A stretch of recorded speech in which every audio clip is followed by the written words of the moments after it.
సూర్యుడిపై అధ్యయనం కోసం ఇస్రో ప్రయోగించిన ఆదిత్య L1 మిషన్ నిర్దేశిత కక్షలోకి విజయవంతంగా చేరింది. 15 లక్షల కిలోమీటర్లు ప్రయాణించిన వ్యోమ నౌక లాంగ్రాంజ్ పాయింట్కి చేరిందని ప్రధాని మోదీ ట్వీట్ చేశారు. శాస్త్రవేత్తలకి శుభాకాంక్షలు తెలిపారు. 4 దశలు దాటిన ఆదిత్య L1 సూర్యుడిపై 5 ఏళ్ల కాలం పాటు నిర్దేశిత కక్ష నుంచి పరిశోధనలు చేయనుంది.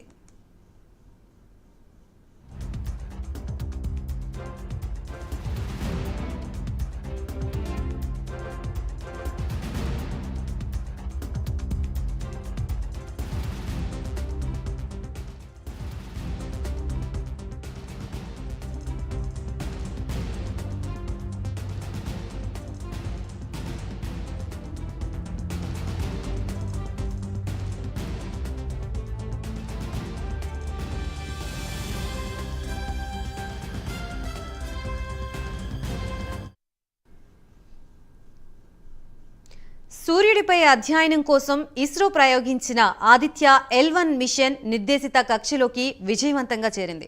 15 లక్షల కిలోమీటర్లు ప్రయాణించిన వ్యోమ నౌక లాంగ్రాంజ్ పాయింట్కి చేరిందని ప్రధాని మోదీ ట్వీట్ చేశారు. శాస్త్రవేత్తలకి శుభాకాంక్షలు తెలిపారు.